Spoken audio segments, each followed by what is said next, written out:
김수종이 꿈꾸는 정의롭고 원칙이 살아있는 대한민국. 청취자 여러분과 함께 만들어가겠습니다.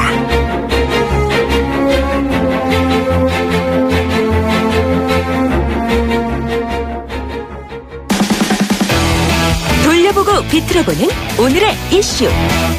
이종훈의 뉴스 측면 승부.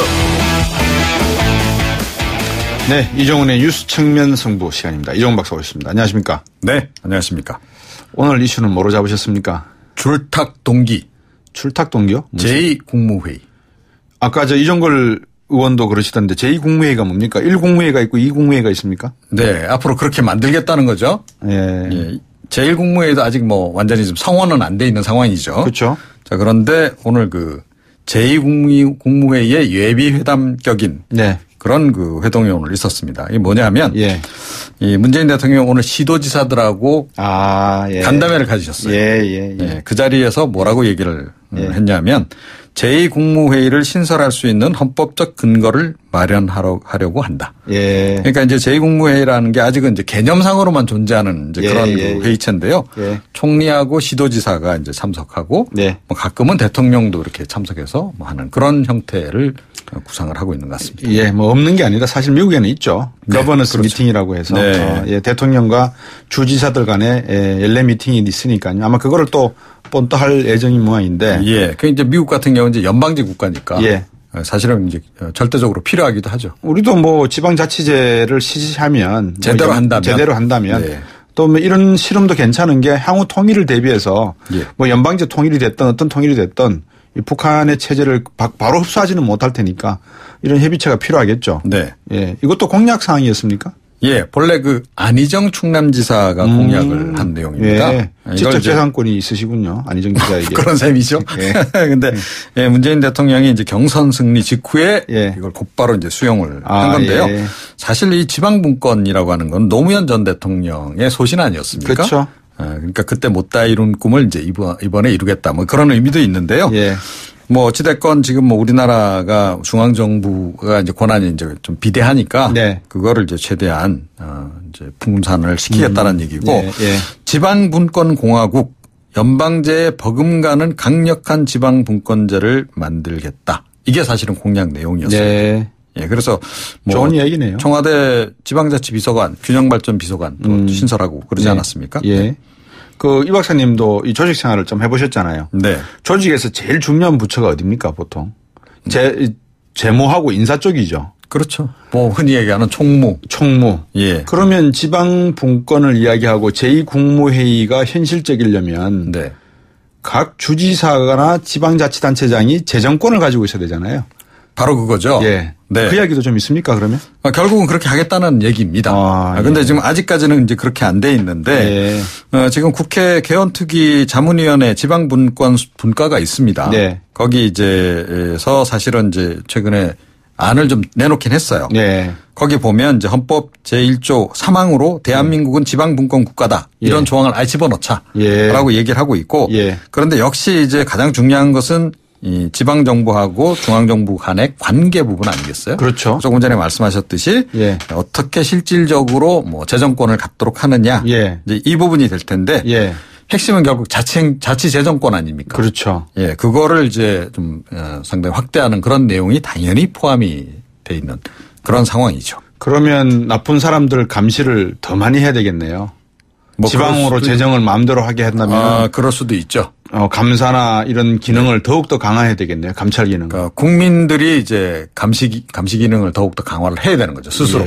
언론도 더 기능을 해야 될 거고요. 그렇죠. 그러니까 보면 국민들이 중앙 차원에서 이루어지는 정치에는 굉장히 관심이 많은데 지방 정치에는 의외로 또 관심들이 없잖아요. 그렇게 되려면 그러면 KTX도 다 끊어야 되는 거 아닙니까? KTX 싣고 돈 다 올라오잖아요, 서울로. 그렇죠. 그래서 사실은 이제 앞으로는 국민들도 만약에 실제로 이런 식으로 이제 만약에 흘러간다면 이제 당연히 지방 정치에 일단 우선적으로 관심을 가져야 되는 거죠. 그렇죠. 자, 그러니까 대통령이 누군지는 아는데 우리 동네 구청장이 누구지? 잘 모르잖아요. 저 모릅니다. 그러니까요. 그러면 안 된다는 거죠. 구청장님 당연히 알아야 되는 거죠. 관악구청장 유종필 구청장이던가? 모르겠습니다. 그렇군요. 예. 그게 아주 시간이 좀 걸리지 않겠습니까? 요원한 이야기 같은데 저는. 그런데 이제 내년에 이제 사실은 그 지방선거 할 때 네. 그 국민투표에서 개헌안 이제 처리하겠다라고 대통령이 예. 이미 지난번에 그 5당 원내대표하고 회동할 때 약속을 네. 했잖아요. 예. 또 이게 각 대선 후보들의 공약 사항이기도 했습니다. 예. 자, 그렇게 되면 이제 내년에 예. 개헌할 때 조금 전에 이제 말씀드린 이런 그 내용의 개헌안도 포함을 시키고 당연히 이제 그때 제2국무회의를 만든다라고 하는 내용도 지금 포함시키겠다라고 하는 일단 계획이긴 합니다. 그렇군요. 네. 다른 정치적 의도는 없을까요? 그런데 이제 약간 그런 해석들이 좀 없잖아 있어요. 그러니까 오늘 이제 시점상 딱 이게 좀 약간 좀 묘하다. 이제 그런 얘기죠. 예. 이게 뭐냐면 이제 특히 문 대통령이 오늘 이제 그 사실은 간담회 자리에서 이 문제를 또 언급을 했어요. 추경안을 이야기를 했습니다. 11조요? 예, 추경안 얘기하면서 11조 2천억 가운데 지방 몫이 3조 5천억 가량이다. 이게 이제 일자리 창출에 쓰였으면 좋겠다라는 취지로 얘기를 했는데요.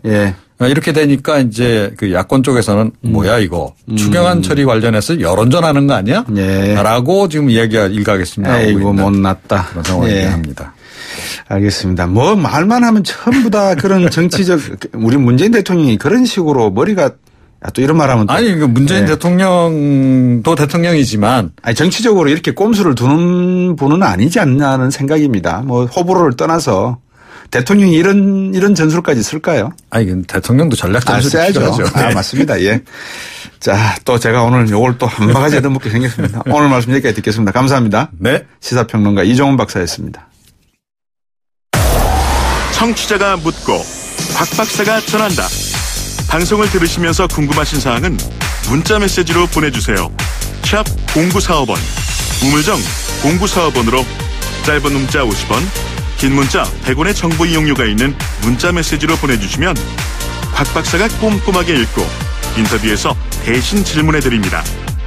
오늘 들으신 인터뷰 방송은 YTN 라디오 곽수중의 뉴스 정면 승부 홈페이지나 팟캐스트, 팟빵을 통해 다시 확인하실 수도 있습니다.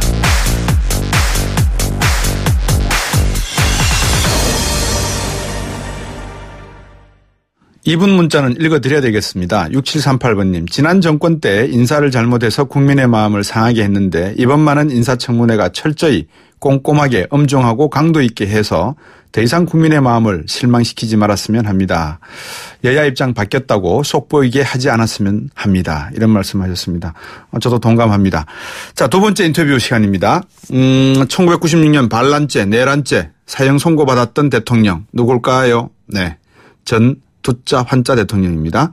특별 사면 받기는 했습니다. 그런데 전두환 전 대통령이 과연 국립묘지에 안장될 수 있을까요? 아니면 안장해드려야 될까요? 여러분은 어떻게 생각하십니까? 한번 의견 보내주세요. 현행 법대로라면 안장 당연히 해드려야 됩니다. 대통령이시지 않습니까? 근데 이를 금지해야 된다는 법안이 지난 국회에서도 제출된 바 있습니다만 처리가 무산됐는데 국민의당 천정배 의원이 다시 한번 법 개정안을 내놨습니다. 직접 말씀 들어보겠습니다. 안녕하십니까? 예, 안녕하세요. 천정배입니다. 예, 천 의원님, 저 곽수정입니다. 예, 오랜만입니다. 제가 이 마이크 앞에 앉아서 지금 천정배 의원을 인터뷰하고 있네요. 그러시군요. 예. 최근에 전두환 이순자 두 분 해고록 혹시 읽어보셨습니까? 읽지는 못했습니다. 바쁜데 그것까지 볼 리가 그러니까요. 없고요. 예. 국립현충원에 안장됐으면 한다 이런 얘기가 나온다고 하는데 예. 법적으로 하면은 뭐 가능하죠, 그죠? 사실은 그야말로 법을 제대로 해석하면은 불가능할 수도 있다고 저는 봐요. 아, 그렇습니까? 그러니까 이렇게 돼 있죠. 그게 우선 이런 내란죄 처벌 받은 사람은 국립묘지 못 가게 돼 있습니다. 현행 국가유공자 국립묘지 관계법에 따르더라도. 예. 근데 국가유공자 등 예우 및 지원에 관한 법률인가 하는 법이 따로 있는데요. 거기는 이제 집행을 받지 않기로 한 경우에 그러니까 형을 그러니까 사면이라는 뜻입니다. 사면이 되는 경우에는 뉘우치는 빛이 많으면 그러니까 이 사람이 참여를 하고 그러면 보훈처장이 무슨 위원회 심사를 거쳐서 할 수 있다 이렇게 돼 있어요. 재량권이 있긴 한데 이렇게 그것도 아마 전두환 씨 같은 분이 그야말로 진심으로 참여한다는 걸 전제로 해놓고 있는 것 같습니다. 법으로도. 그런데 지난 정권에서 언젠가 몇 년 전에 2011년인가요? 네. 똑같은 케이스가 바로 안현태라는 분인데요. 예. 안현태 씨가 사망했는데 그분이 바로 5.18 관계자고 바로 내란제 전두환만은 못하지만 거기에 중요 임무를 한 사람이에요. 그런데 예. 그 당시에 국가보훈처에서 그걸 위원회를 열어가지고 안장을 허용해 줬습니다. 예. 이런 일이 실제 일어났기 때문에 이번에 법으로 확실하게 그런 일이 앞으로 물론 지금 대통령 하에서야 그럴 수 없겠지만 앞으로 또 어떤 일이 생길지 모르니까 확실하게 법으로 막아야 되겠다 이런 생각으로 이제 입법을 하게 됐습니다. 예. 근데 회고록에 당신들이 피해자라고 하는데 피해자로 봐야 됩니까? 어떻습니까? 5.18의 피해자입니까? 희생자? 예, 그래요. 참, 좋죠. 그죠. 예. 전두환 씨 부부는 양심이나 도덕성하고는 완전히 담산 듯 합니다. 네. 그냥 포악한 강력범, 파렴치범, 이렇게 불러도 그렇게 과한 표현은 아니다고 생각합니다. 심각하지요. 97년도 대법원 판결에서도 사실상, 전두환 씨가 발포 명령이 있었다고 인정을 해뒀어요. 네. 또, 그 당시에 이제 5.18 특별법에 따라서도 검찰 조사도 있었는데요. 예. 그때, 전투병과 교육사령부, 광주에 있었던 계엄군, 상무대에 주재했던 그 사령부의 당시 사령관이 소준열 소장인데, 이 사람이 검찰 조사 때 말하기를, 당시 전두환 씨가 소선배 귀하라고 하는 공수부대 기죽이지 말라. 네. 희생이 따르더라도 광주 사태를 조기에 수습하라. 이런 내용의 전두환 씨 친필 메모를 정호영 당시 특전사령관이 읽어준 걸 이제 들었다. 이렇게 증언한 바도 있어요. 이런 거 다 이미 명백하게 우선 광주항쟁 이전에 12.12 쿠데타의 수괴이고 이건 법적으로 확인된 대법원 판결이 확인된 일 아닙니까? 네네. 또 광주 학살의 원흉이죠. 이런 분들이 이런 사람들인데 어떻게 피해자라뇨? 이거 그 피해자라고 말하는 것 자체가 또 정신적인 학살입니다. 그렇잖아요. 국가의 정의와 법이 바로 서려면 과거에 잘못된 일, 그런 야만적인 광주 학살이 있었는데 이것을 바로잡는 여러 조치들이 필요하지 않습니까? 그 사람들 처벌을 하는 것, 또 피해자에 대해서 정당한 여러 신원 보상 여러 가지 하는 것들이 다 그 국가가 해야 될 부분인데 그게 제대로 안 이루어지면 그것 자체가 또 심각한 인권 침해입니다.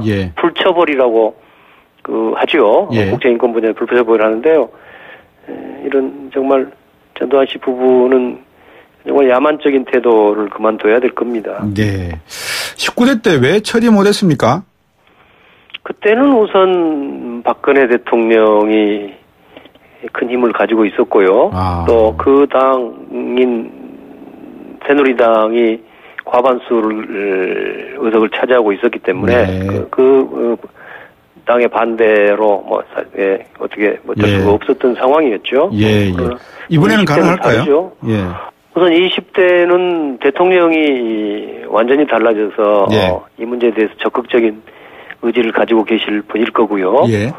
또 국회도 저희 국민의힘까지 포함해서 이 문제를 적극적으로 생각하는 의원들이 과반수일 겁니다. 다만 선진화법의 한계가 있죠. 그러니까. 그러니까 이제 지금 4개 교섭단체를 이룬 당, 4개 정당이 원내대표들이 합의해주면은 물론 처리할 수 있는 것이고요. 그렇지 않다고 하면은 180명의 국회의원들이 찬성을 해줘야 되는데, 저는 이 문제에 관한 새누리당 의원들, 그러니까 지금은 자유한국당 의원들도 반대하지 않으리라고 저는 생각합니다. 충분히 전두환 전 대통령에 대한 국립묘지 안장권은 청취자 여러분들도 판단을 하실 거라고 보고 제가 전국 상황 좀 여쭤봐도 되겠습니까? 어떻게 보십니까? 지금 김상조 공정거래위원장 임명했고요. 그다음에 자유한국당은 협치를 안 된다, 참석 안 할 그런 보이콧 가능성도 시사하고 있는데 어떻게 보십니까? 국민의당 입장은 또 어떻습니까? 다들 모든 정당이 여당이든 야당이든 또 대통령과 청와대든 네. 협치의 정신으로 가야 한다고 생각합니다. 예. 협치라는 공통의 어떤 원칙에 따라서 각자 위치에서 처신해야 한다고 생각합니다. 예. 그렇게 보면은 우선 자유한국당의 입장은 비난받아야 마땅합니다. 네. 뭐 제가 봐도 자기들이 옛날에 한 일도 있지만 네. 그거 아니더라도 예. 지금도 아예 인사 자체를 회방하고 무산시키려고 나오지 않습니까? 네. 보이콧도 있을 수 없습니다. 저는 야당으로서도 야당이 반대할 수 있다고 생각합니다. 여러 가지 하자가 있지 않습니까? 네네. 저는 김상조 공정거래위원장은 그분이 가지고 있는 그 직무의 역량과 의지는 네. 뭐 최상이라고 봅니다. 네. 그러나 그분도 어쨌든 이런저런 하자가 발견됐고 네. 그 하자는 예. 야당이 정해놓은 하자가 아니라 문재인 대통령이 스스로 5대 무슨 사유라고 해서 예. 그 원칙을 정해놓은 거 아닙니까? 예. 예. 그러면 문재인 대통령으로서도 그 원칙을 스스로 허문 데 대해서 국민들과 야당에 대해서 일단 더 진솔한 사과와 진정성 있는 태도가 필요하다고 생각합니다. 네. 그 점이 아쉽고요. 네. 예, 그렇다고 해서 야당이 뭐 부적격 의원이든 자기들 의견을 확실하게 밝히는 것은 좋은데 그렇게 네. 해서 이를테면 이거는 지금 장관들은 국회에 동의권이 있는 거 아니지 않습니까? 예. 장관들은 대통령의 인사권에 대해서 말하자면 참고용으로 인사청문회를 하는 것뿐이니까 예. 부적격 의견을 떳떳하게 밝혀서 보고서를 써야 한다고 생각합니다. 채택해 줘야 한다고 생각합니다. 예. 예. 저는 우리 국민의당도 각 후보자별로 네. 우리 나름대로의 확실한 입장, 적격이다 부적격자를 정해서 네. 책임 있게 정해서 그 보고서 채택까지는 협력을 해야 한다고 생각합니다. 예. 뭐 박지원 전 대표의 입장도 간혹 흘러나왔고 그다음에 이태규 의원하고도 인터뷰하는 과정에서 방금 우리 천정배 의원께서 말씀해 주신 원칙론에 입각한 이야기를 이태규 의원이 이야기를 했고 국민의당은 상당히 원칙에 상당히 뭐라 그럴까요? 강한 그런 야당이 될 듯 가능성이 있는 것 같은데 어떻게 보십니까? 국민의당 워크숍을 열었다고 하는데 앞으로 협치는 어떻게 정의를 하고 계시고 강경화 후보자 임명에 대해서도 어떤 스탠스를 갖고 계시는지 한번 여쭤보고 싶습니다. 예. 그러니까 우선 협치, 원칙을 이야기하고 협치를 이야기했는데요. 네. 저희는 그러니까, 워크숍에서도 그런 이야기들이 있었습니다. 네. 우리가 무슨, 이른바 여당의 이중대가, 되느냐 마느냐, 이런 등등의 것들을 별로 생각할 필요가 없다. 예. 우리는 우리의 원칙, 우리의 기준을 명확하게 설정하고, 예. 자리매김하고 포지셔닝해서 그 원칙에 따라서, 정부나 여당이 하는 일이 합당하면은 심지어는 무슨 이중대란 말을 듣더라도 협력을 해줘야 되고요. 예. 예. 또 만일에 그 원칙에 맞지 않으면은, 네. 어떤 순간적으로, 일부 여론이 좀 따라주지 않는다 하더라도, 네. 우리가 원칙적으로 가야 한다 하는 것이 제 생각이기도 하지만 예. 우리 워크숍에 모인 국민의당의 많은 지역위원장들, 네. 국회의원들의 아마 다수의 생각이라고 예. 저는 이해했습니다. 예, 저는 개인적으로 우리 천 의원님을 조금 이해를 한다고 하는 사람 중에 한 사람인데 천정배 의원께서 말씀하시는 그 원칙과 기준을 따르면 국민의당은 큰 문제가 없을 것 같습니다. 개인적으로. 오늘 말씀 여기까지 드려야 되겠습니다. 감사합니다. 예, 감사합니다. 예, 국민의당 천정배 의원이었습니다. 7시 뉴스 듣고 3부로 돌아오겠습니다.